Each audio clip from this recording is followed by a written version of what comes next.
Welcome everyone. This is Dr. Jaitly, your cardiologist from New York.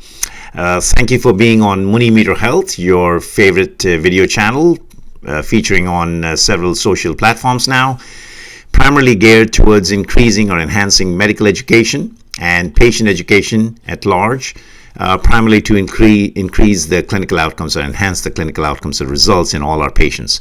So thank you again for being on MuniMeterHealth. Without any further ado, I'd like to delve into the subject matter today. Today we're going to be discussing oral hypoglycemic agents, and which ones are those? Well, we'll just discuss one per video for now, and for the next couple of videos you'll see each one of them will have a different class of drugs being discussed.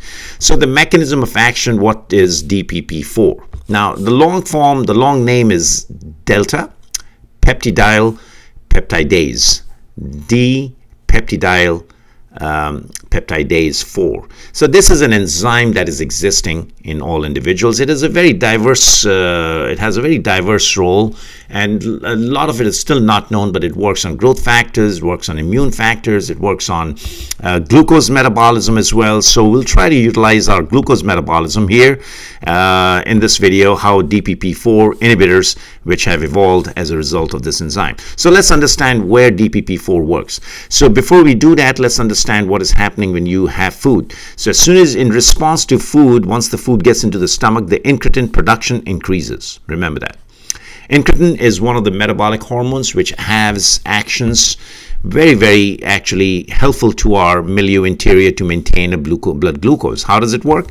It increases the insulin production and it decreases the glucagon. Now we know by nature of these hormones, glucagon tends to increase blood sugar. Remember, this tends to increase blood glucose and this tends to decrease blood glucose, the insulin.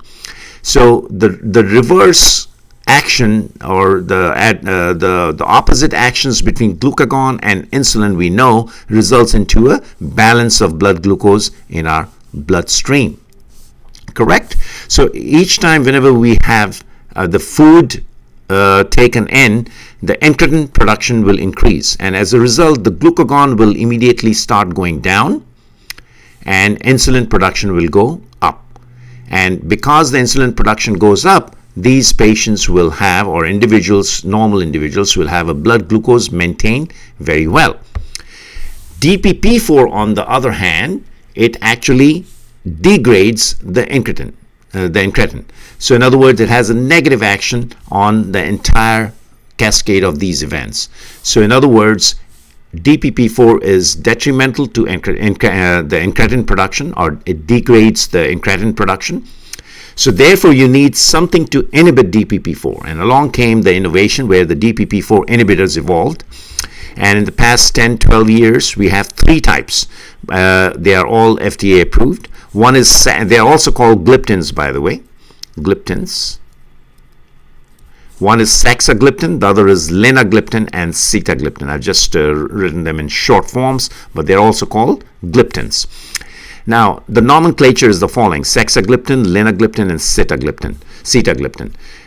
Invariably, all of them, they are very safe, and therefore they have been neutral to all cardiovascular risks, except saxagliptin. I repeat again, except saxagliptin, which is associated with increased heart failure.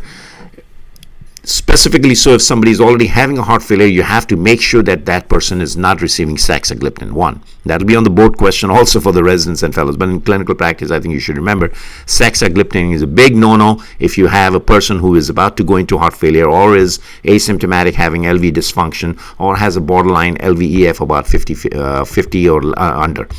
So just be mindful that it increases the heart failure incidence and worsens the heart failure if it's already existing. So without doing an EF, without doing an ejection fraction, one should never ever prescribe saxagliptin.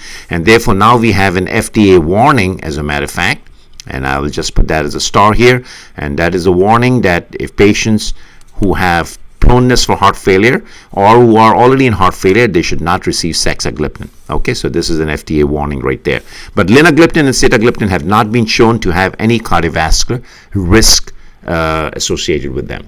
So you understood very briefly in this through this video how DPP4 degrades incretin production, and incretin we need to have the blood glucose maintained by the reverse actions of glucagon and insulin, because the insulin production goes up and glucagon production goes down with the incretin, which is being secreted in response to food. Whereas DPP4 inhibition will restore the incretin action, and therefore the entire blood glucose milieu interior will be restored. Remember, DPP4 is a negative, has a negative or detrimental action on incretin, and basically what you need is inhibition, often inhibition, because DPP4 is almost inhibitory, quote unquote, if you will, in the incretin actions, and therefore you need a DPP4 to inhibit the DPP4 inhibition to inhibit this enzyme.